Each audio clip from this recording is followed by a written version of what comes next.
Buenos días, queridos hermanos. Hemos llegado ya al viernes para cerrar esta primera parte en la meditación de la epístola de Pablo a Filemón. Hay muchísimas cosas que no hemos podido decir. Espero la próxima semana centrarme un poquito más en el tema del perdón y algunos matices que son necesarios compartir a lo que el domingo pasado hemos dado desde la Iglesia Revive. Así que espero, si el Señor no ha venido antes, poder seguir meditando en esta hermosa epístola y seguir sacando conclusiones para nuestras vidas. Hoy nos toca meditar en el versículo 11 al 14 de Filemón, donde dice: Él en otro tiempo te fue inútil, pero ahora a ti y a mí nos es útil. Te lo envío de nuevo, tú pues recíbelo como a mí mismo. Yo quisiera retenerlo conmigo para que en lugar tuyo me sirviera en mis prisiones por causa del Evangelio. Pero nada quise hacer sin tu consentimiento, para que tu favor no sea por obligación, sino por tu propia voluntad. El nombre Onésimo proviene de un término que significa útil o provechoso. Y este esclavo no había hecho honor a su nombre, y Filemón lo había sufrido en carne propia. No solo es probable que le haya robado y huido, abandonado sus tareas y responsabilidades que otros esclavos debieron afrontar. Es probable que anteriormente también haya sido un mal esclavo, que no haya cumplido las responsabilidades que tenía adecuadamente y que en algún sentido haya sido un perjuicio para Filemón. De todas maneras, aquí se abre una nueva etapa para Onésimo. La Biblia dice: si alguno está en Cristo, nueva criatura es. Las cosas viejas pasaron, son todas hechas nuevas. Y algo maravilloso es el cambio operado en la vida de este hombre, a modo tal que el apóstol Pablo no solo le recomienda a Filemón que lo reciba, sino que va a hablar de lo importante y lo útil que este hombre era para él, de modo tal que dice: yo le quisiera retener conmigo, le necesito a mi lado, pero no he querido asumir una decisión así sin tu consentimiento, por lo tanto te lo envío otra vez para que tú hagas lo que corresponde. Algunos pensamientos en esta mañana.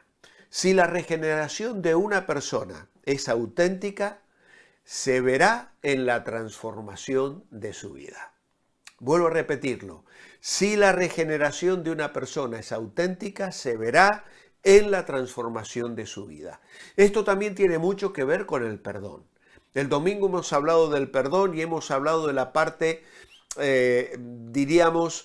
importante de perdonar para no quedar esclavizado, de perdonar para no guardar rencores de amargura, de perdonar para que mi comunión con Dios no se vea afectada, pero no hemos hablado en absoluto del ofensor, del pedir perdón, del cambio en la persona.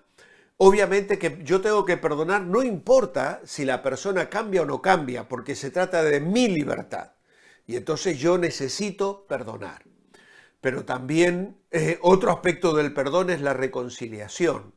Y para la reconciliación, que va a ser un aspecto que mencionaremos la semana que viene, es imprescindible poder observar el cambio de vida. Y esto es lo que Pablo va a decir de Onésimo. En el versículo 11, Pablo da fe de que así ha sido en el caso de Onésimo. Ha habido una transformación en su vida. Él ha cambiado y la consecuencia de su regeneración se ha manifestado en que ha prestado ayuda, servicio, un ministerio útil al apóstol. La transformación que se obró en sus actitudes y en sus acciones es la demostración fehaciente de la autenticidad de su convicción, de su conversión. Ya el Señor lo había dicho: por sus frutos los conoceréis. Si no hubiesen existido estas evidencias de conversión de Onésimo, obviamente es poco probable que Pablo hubiese escrito a Filemón pidiéndole que perdonase al esclavo y le recibiese como un hermano. La reconciliación con una persona ofendida presupone que las actitudes y comportamientos que causaron la ofensa han sido rectificados.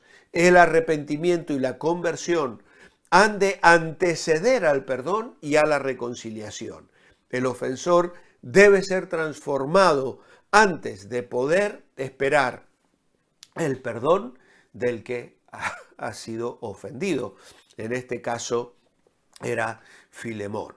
Ahora, la palabra que Pablo utiliza en el original se podría traducir: lo que haga lo va a hacer bien. Y es la misma palabra que Pablo utiliza escribiendo a Timoteo, capítulo 2, verso 21. Así que si alguno se limpia de estas cosas, será instrumento para honra, santificado, útil al Señor y dispuesto para toda buena obra. Se ha producido un cambio asombroso porque Onésimo ha conocido a Jesucristo, ha sido lavado para vivir una vida limpia, ha sido apartado del mundo para seguir la santidad y, como debería ser en todo creyente, ahora está dispuesto para toda buena obra.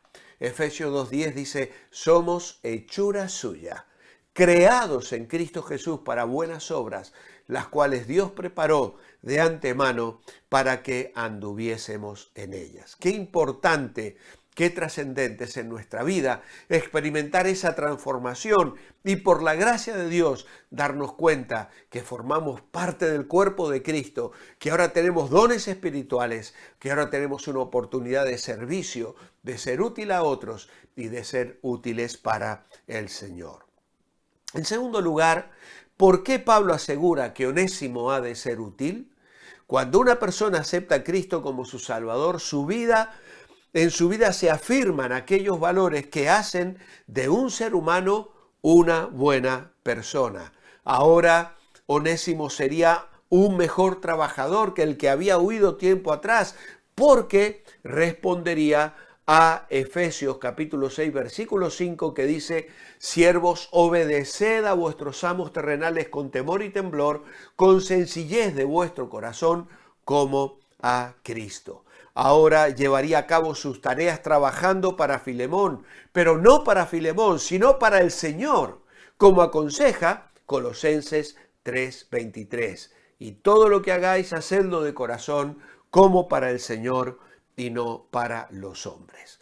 Ahora es interesante notar que Pablo podría haber retenido a Onésimo según las leyes de la ley mosaica.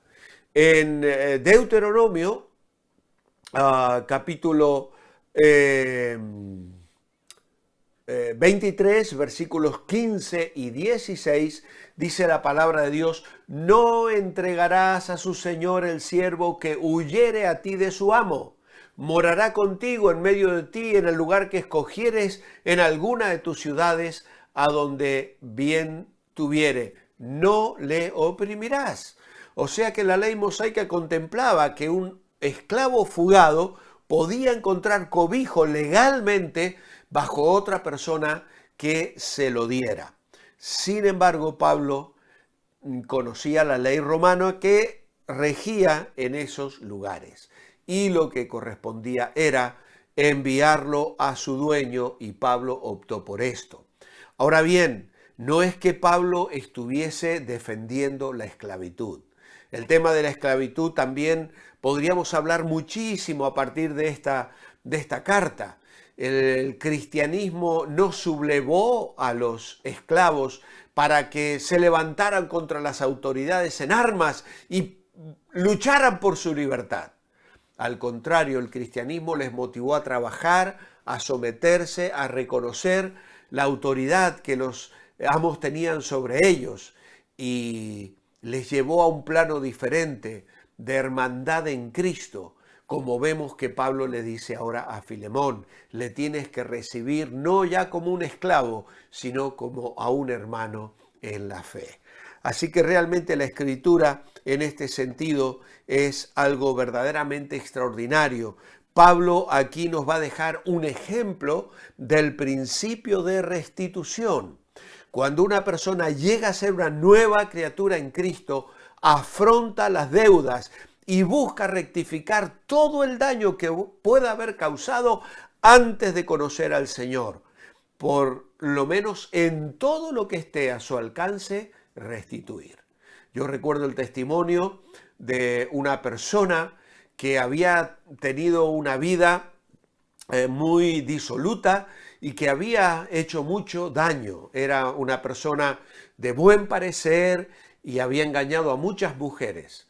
Y cuando él se convirtió, lo primero que hizo fue volver a la casa de aquellas mujeres a las que había defraudado para hablarles de Cristo y pedirles perdón.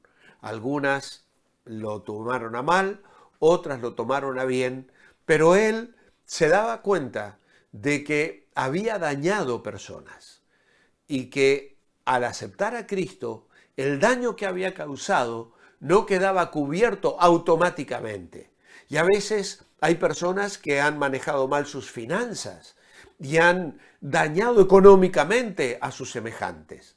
Pues aceptar a Cristo demanda que asumas las responsabilidades que tienes y demostrar así que verdaderamente se ha operado un cambio radical en tu vida.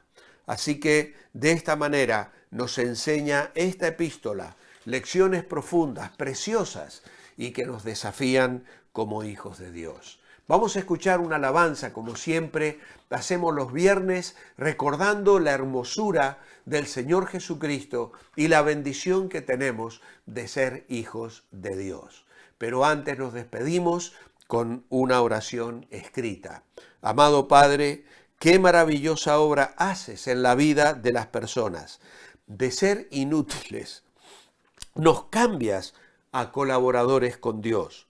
Tú nos levantas a una relación personal contigo, nos das un propósito en la vida y nos incluyes en tus planes para edificar tu iglesia. Le das sentido a nuestra vida aquí en la tierra y esperanza para la eternidad. Qué bendición tenemos de ser hechos hijos de Dios. Que el Señor os bendiga, que tengáis un muy buen fin de semana. Os espero aquí el próximo lunes, si el Señor no ha venido antes, para seguir meditando en la segunda parte de la epístola a Filemón. Mientras tanto, manteneos bendecibles.